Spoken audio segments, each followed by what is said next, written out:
नमस्कार दोस्तों, फिर एक बार स्वागत करते हैं आपका विदर्भ सम्राट न्यूज़ चैनल में। फिर एक बार नए मुद्दे को लेकर हम आपके सामने उपस्थित हुए हैं। हमारे साथ में है राजनीतिक विश्लेषक श्री शैलबेर जी अग्रवाल।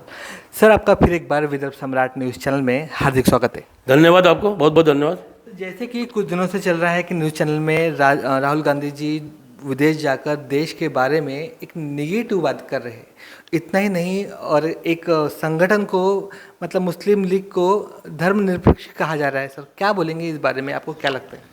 राहुल गांधी से ज़्यादा दोषी मैं भारत सरकार को मानता हूँ, क्योंकि भारत सरकार उनको वीज़ा देती है तभी तो वो जाते हैं। कोई भी नेता को जब वीज़ा देगी सरकार, कोई भी व्यक्ति को, तो व्यक्ति जाएगा बाहर। तो जब उनको मालूम है भारत सरकार को कि राहुल गांधी हमेशा जब भी जाते हैं बाहर देश विरोधी बातें करते हैं, तो उनको वीज़ा क्यों देती है? ऐसे नेताओं को, जो भी नेता विदेश में जाके देश विरोधी बातें करे, उनको सरकार वीज़ा नहीं देवे। अनुशासन में नेताओं को रहना चाहिए, लेकिन ऐसा नहीं हो रहा है। मैं इनका निषेध करता हूँ। सर, जहाँ तक ये बात हुई कि धर्म निरपेक्ष की बात होती है, एक संगठन होता है जहाँ पे एक धर्म की बात होती है, वहाँ धर्मनिरपेक्ष कैसे हो सकता है? सर, क्या बोलेंगे?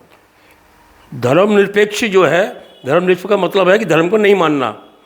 राजनीति में धर्म चलता है, धर्म में राजनीति नहीं चलती। राजनीति में धर्म चलता है, धर्म में राजनीति नहीं चलती।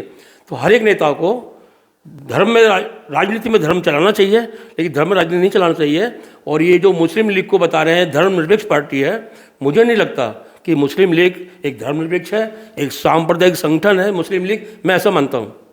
तो देश में आरएसएस की बात की जाए तो आरएसएस में कोई भी मुस्लिम व्यक्ति नहीं है। सर, इतना ही नहीं, विश्व हिंदू परिषद में भी किसी भी मुस्लिम व्यक्ति को उन्होंने शामिल नहीं किया। सर, आपको लगता नहीं ये धर्मनिरपेक्ष है कि नहीं? क्या बोलेंगे इस बारे में? मैं राष्ट्रीय स्वयं संघ विश्व हिंदू परिषद के नेताओं से अपील करता हूँ कि मैं भी रहा हूँ राष्ट्रीय स्वयं संघ में, एक देशभक्ति की शिक्षा देता है। तो जो भी मुसलमान देशभक्त है, ऐसा नहीं है सभी मुसलमान सांप्रदायिक है, 100 में से 90% मुसलमान देशभक्त है। तो देशभक्तों को आरएसएस से जुड़ना चाहिए और आरएसएस ने उनको जोड़ना चाहिए। विश्व हिंदू परिषद, हिंदू का मतलब होता है जो हिंदुस्तान में रहता है। हिंदू कोई सांप्रदायिक शब्द नहीं है, हिंदुस्तान में जो भी रहेगा हिंदू है। तो विश्व हिंदू परिषद में भी मुसलमानों को लेना चाहिए और देशभक्त मुसलमानों को जाना चाहिए। जैसे भारतीय जनता पार्टी में अनेकों देशभक्त मुसलमान हैं, मुख्तार अब्बास नकवी, शहना हुसैन, जफ़र इस्लाम, बहुत सारे मुसलमान हैं। क्या तो ऐसा नहीं है कि सभी मुसलमान वैसा कट्टर है, ऐसा नहीं है। विश्व हिंदू परिषद में, आरएसएस में मुसलमानों को भी लेना चाहिए जो देशभक्त मुसलमान हैं, और इनका दायरा बढ़ाना चाहिए ताकि वो भी एक राष्ट्रभक्त संगठन से जुड़े और देश में अच्छा माहौल बने। मैं ऐसी अपील करता हूँ। पंतप्रधान जो होते हैं 135 करोड़ जनता के होते हैं, ना कि उनके किसी पार्टी के होते हैं। ऐसे में पंतप्रधान के बारे में वक्तव्य करना बहुत गलत है। ऐसे में बहुत लोग ऐसे खुलेआम जो बोलते हैं उनके बारे में, क्या बोलेंगे आप इस बारे में? मुझे ऐसा लगता है कि भारत में लोकतंत्र फेल हो गया है। तो भारत में हिटलर साइड की ज़रूरत है और आपातकाल की ज़रूरत है। तो जैसे स्वर्गीय श्रीमती इंदिरा गांधी ने आपातकाल लगाई, वो आपातकाल तक खुद की कुर्सी बचाने के लिए और राष्ट्रभक्त नेताओं को जेलों में ठूस दिया, 2.5 साल तक यात्राएं दी। ऐसा प्रधानमंत्री को नहीं करना चाहिए, लेकिन एक मिनी आपातकाल देश में लगाना चाहिए। जो भी प्रधानमंत्री के खिलाफ बोले, राष्ट्र के खिलाफ बोले, उसको तुरंत आंतरिक सुरक्षा कानून में गिरफ्तार किया जाना चाहिए। मैं रात दिन देखता हूँ कोई भी चल देश के खिलाफ बोलता है, प्रधानमंत्री के खिलाफ बोलता है, देश की छवि खराब करता है और मीडिया उसको उछालता है, मीडिया को मजा आता है। ऐसा नहीं होना चाहिए। देश में एक हिटलरशाही होना चाहिए, कड़क शासन होना चाहिए।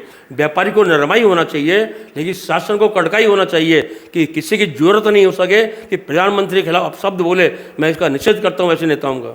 जैसे कि पंतप्रधान सर किसी पार्टी के नहीं होते, देश के होते, तो उनको आपको लगता नहीं कि पार्टी का प्रचार भी उनको करना नहीं चाहिए? उनके खिलाफ मतलब प्रचार करे तो उनके खिलाफ भी कार्रवाई होना चाहिए? नहीं, चुनाव के टाइम तो प्रचार करेंगे ना। चुनाव नहीं है तो भी पार्टी का जैसे बिल्ला लगाना उनको शोभा देता है? नहीं लगाना चाहिए, नहीं लगाना चाहिए। जब वो शासकीय प्रोग्राम में जा रहे हैं मान लो, तो उनको नहीं लगाना चाहिए। पार्टी के प्रोग्राम में जावे तो बिल्ला लगाना चाहिए, नहीं तो नहीं लगाना चाहिए। मैं ऐसी अपील करता हूँ। गोंदिया का जो पुलिया है उसके बारे में आपने कई बार वो मुद्दा उठाया था कि गोंदिया में पुलिया बनना चाहिए। इसमें आपकी एक बार आंदोलन भी हो चुका है विदर्भ सम्राट के माध्यम से। कई बार ये मुद्दा आपने खुद ने उठाए थे। ऐसे में जो हमारे विधायक है विनोद जी अग्रवाल, उनके द्वारा एक बात कही गई कि 10 दिन के अंदर इसका टेंडर भी निकलने वाला है। सर, क्या बोलेंगे इस बारे में? छोटी पुलिया जो कि अच्छी पुलिया थी, ऐसे नहीं थी कि तोड़ा फोड़ा जाए। 2 साल पहले ध्वस्त कर दिया गया, 2 साल से पड़ी है, लोगों को बड़ी तकलीफ हो रही है। तो विनोद अग्रवाल जो हैं वो नए नए एमएलए हैं, हमारे सांसद है, हमारे राज्यसभा सांसद है, इनको आगे आना चाहिए जनता के हित में। कौन सी पार्टी का विधायक है, कौन सी पार्टी का क्या, ये नहीं देखना चाहिए। जहाँ भी जनता का हित होता है, सभी जो है सबको एक होना चाहिए। जो भी प्रतिनिधि है, जनता के प्रतिनिधि, सबको एक होना चाहिए जनता के काम के लिए। अभी ये अंडरग्राउंड साफ कर रहे हैं, कचरा निकाल रहे हैं, अच्छी बात है, लेकिन कचरा फिर जमा हो जाएगा, फिर पानी जाम होएगा बारिश में, क्योंकि लोगों की जो आदत है, मैं देख रहा हूँ, घर का कचरा नाली में डाल देते हैं। हमारे मोहल्ले में भी नाली बनाया है, लोग झाड़ते हैं और नाली में डाल देते हैं, वो नाली जाम हो जाती है। तो मैं जनता से अपील करता हूँ कि आप कचरा पेटी में डालिए, जब गाड़ी आती है नगर परिषद की घंटा गाड़ी आती है उसमें डालिए, आप नली में क्यों डालते हैं? आप भी थोड़ा, आप देश की सीमा पे लड़ने नहीं जा सकते, लेकिन ये भी तो एक सीमा है, इस पर लड़िए, अनुशासन में रहिए और कचरे गाड़ी में डालिए, नली में मत डालिए, क्योंकि फिर से अंडरग्राउंड में पानी भर जाएगा। आप कचरा डालोगे नली में, तो मैं अपील करता हूँ ताकि लोगों को तकलीफ नहीं हो आने जाने के लिए। नगर परिषद घंटा जो गाड़ी है उसका टैक्स ले रही है, लेकिन बहुत जगह ऐसा भी है कि जहाँ घंटा गाड़ी नहीं जा रही है लेकिन उनसे भी टैक्स ले जा रहा है। सर क्या बोलेंगे इस बारे में? घंटा गाड़ी सब जगह जाना चाहिए, नहीं जाती है तो नगर परिषद में शिकायत करना चाहिए जनता को। जनता क्या करती है, तो तुम्हारे मोहल्ले में घंटा गाड़ी नहीं जा रही है, नगर परिषद में जाओ, सीईओ को लिखित कंप्लेंट दो, सब जाएगी। क्या ऐसा थोड़ी है कि नहीं जाएगी, सब जगह जाती है।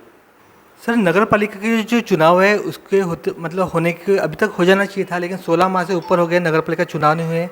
सर सरकार क्या चाहती है इस बारे में, आप क्या बोलेंगे इस बारे में?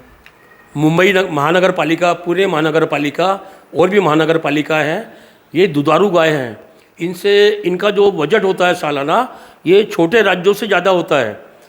तो सरकार चाहती है कि जल्दी चुनाव नहीं हो। सरकार को आशंका है कि हमारी पार्टी हार जाएंगी, वो आशंका के कारण ओबीसी का मुद्दा उठा के ये आगे बढ़ाते जा रहे हैं।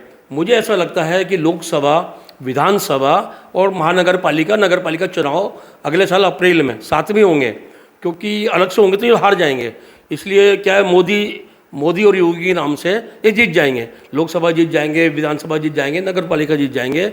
मुझे ऐसा लग रहा है आज 16 महीने हो गए, थक गए। जो लोग चुनाव लड़ना चाहते थे वार्ड मेंबर का, जो भूतपूर्व मेंबर हैं, वो थक गए काम करते करते, पैसा लगाते लगाते, क्योंकि घर का पैसा लगता है। जो भी काम रहा है, लोग पुराने वार्ड मेंबर को फ़ोन करते हैं, भैया हमारा ये काम है, हमारा वो काम है। लोग आते हैं क्योंकि उनको चुनाव लड़ना है, पैसा लगा के थक गए लोग। मैं अपील करता हूँ महाराष्ट्र सरकार से कि चुनाव करावे भैया, हार जीत मत देखे, जो भी आएगा काम तो वही करेगा। आप जल्दी से जल्दी चुनाव कराइए। अभी तो बारिश लग रही है, बारिश का बहाना दे देंगे 3-4 महीना, अब वो दिवालीबाजी होंगे। जैसे भी है जल्दी जल्दी चुनाव कराए। महाराष्ट्र सरकार से अपील करता हूँ, जनता में त्राही हो रही है। सर देश के लिए जिन्होंने मेडल जीत के लाए वो सड़कों पे न्याय के लिए तड़प रहे। इतना ही नहीं, पुलिस की जो लाठी का भी उनको शिकार करना पड़ रहा है, तानाशाही का शिकार करना पड़ रहा है। सर क्या बोलेंगे इस बारे में? ये भारत सरकार का कमज़ोर प्रशासन का नतीजा है। पहले शाहीन बाग में महीनों तक के लोग बैठे थे, यातायात जाम किए। मेरे कई दोस्त बताते, बोले हम दिल्ली से, हमको जयपुर जाना था, हम 2.5 घंटा जाम में फंस गए। यानी पहले शाहीन बाग, फिर किसान आंदोलन, अभी पहलवान आंदोलन, ये बार बार जो आंदोलन हो रहे हैं, सरकार को हस्तक्षेप करना चाहिए। प्रधानमंत्री को खुद को बैठना चाहिए इन नेताओं के साथ में और आंदोलन को ख़त्म करना चाहिए। जो भी इनकी जायज़ मांगे हैं उनको मानना चाहिए, जो नाजायज़ मांगे हैं वो समझाना चाहिए, भाई आपकी मांगे नाजायज़ है, जनता के सामने इनसे बात करना चाहिए। बार बार जो आंदोलन हो रहा है दिल्ली में, लोगों को कितनी परेशानी हो रही है भैया, 2-2, 2.5 घंटा बाधा हो रही है। अभी मैंने देखा शाहीन बाग में परेशान हो गए लोग। किसान आंदोलन में लोगों ने ट्रैक्टर पे रहना, मकान बना लिए, वहीं गद्दा बिछा लिए, एसी कूलर लगा लिए, छोटे छोटे मकान बना लिए कच्चे वहीं पे। तो शासन, कमज़ोर शासन का नतीजा है ये। प्रधानमंत्री को मजबूती से जो भी आंदोलन करता है उनसे मिलना चाहिए और मामले को सलटाना चाहिए राष्ट्र हित में।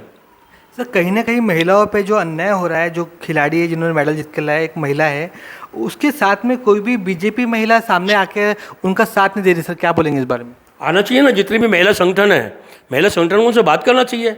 अगर वो सही है तो उनका साथ देना चाहिए, गलत है तो उसका विरोध करना चाहिए। अभी मैंने पढ़ा पेपरों में कि उसको नाबालिग बताया, फिर बाद में जज के सामने बोल रहे हैं 20 साल की है, नाबालिग नहीं है वो। जो भी है, अगर गलत किया है, किसी ने हरकत किया है तो उसको दंड मिलना चाहिए, चाहे वो बीजेपी का नेता हो चाहे कोई भी पार्टी का नेता हो। गलत किया है तो उसको दंड मिलना चाहिए, नहीं किया है तो जो आरोप लगा रहे हैं उनको दंड मिलना चाहिए, आरोप जो लगा रहे हैं। तो कहने का मतलब मेरा, शासन को तुरंत फैसला करना चाहिए, जल्दबाजी में फैसला करना चाहिए। ऐसा नहीं कि साला चलता रहे, ऐसा नहीं होना चाहिए। सर जो नई संसद बनी है उसमें नहीं क्या एक अपना अखंड भारत का जो नक्शा बना है, उसकी वजह से पाक में हो हल्ला हो रहा है। सर क्या बोलेंगे सर इस बारे में? भारत के सर्वाधिक लोकप्रिय नेता स्वर्गीय श्री अटल बिहारी जी वाजपेयी, इन्होंने 3 सपने देखे थे कि धारा 370 खत्म हो, जम्मू कश्मीर से, ताकि हर आदमी को वहाँ पे हक मिले रहने का, व्यापार करने का, और राम मंदिर बने और अखंड भारत बने, जो खंड खंड हो गया भारत। तो मोदी जी स्वर्गीय अटल जी का हर सपना पूरा कर रहे हैं।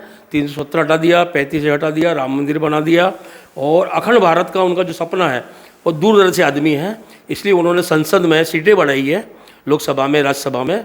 उनका जो सपना है अखंड भारत का है, मुझे ऐसा लगता है, और होना भी चाहिए। आज जो जो लोग भारत से अलग हो गए, कोई भूखा मर रहा है, कोई कुछ कर रहा है, पाकिस्तान में खाने को नहीं है, पाकिस्तान भारत का ही छोटा भाई है, भारत से अलग हुआ, अगर वो मिल जाए मान लो तो लोगों को भरपेट भोजन तो मिलेगा। नेताओं के कारण जो है ना, 2 नेताओं के कारण भारत पाकिस्तान अलग अलग हुए। एक ही है भारत। जिन्ना बोले मैं प्रधानमंत्री बनूंगा, जवाहरलाल नेहरू बोले मैं बनूंगा, उन दोनों की जिद में हजारों लाखों लोग मर गए और 2 टुकड़े हो गए। आज पाकिस्तान की क्या हालत है, भूखे मर रहे बेचारे। श्रीलंका की क्या हालत है, राष्ट्रपति भवन में लोग घुस गए। अफगानिस्तान की क्या हालत है, हवाई जहाज की छतों पर बैठ के लोग भाग गए। तो अगर अखंड भारत हो जाएगा तो भारत एक दुनिया का सबसे शक्तिशाली राष्ट्र बनेगा और हर राष्ट्र उसके सामने नतमस्तक हो जाएगा। तो प्रधानमंत्री का जो सपना अखंड भारत का, वो होना चाहिए। कहीं ना कहीं पाकिस्तान जब जुड़ेगा तब आतंकवाद भी जुड़ेगा भारत के साथ में, आपको लगता नहीं है ऐसा? नहीं, सब खत्म हो जाएगा, सब खत्म हो जाएगा। पूरा जो भी आतंकवाद है सब खत्म हो जाएगा। मेरी ऐसा आशा है कि शांति स्थापित होना चाहिए, क्योंकि शांति से जो चीज़ हासिल होती है आतंकवाद से नहीं होती है। शांति से विकास होता है।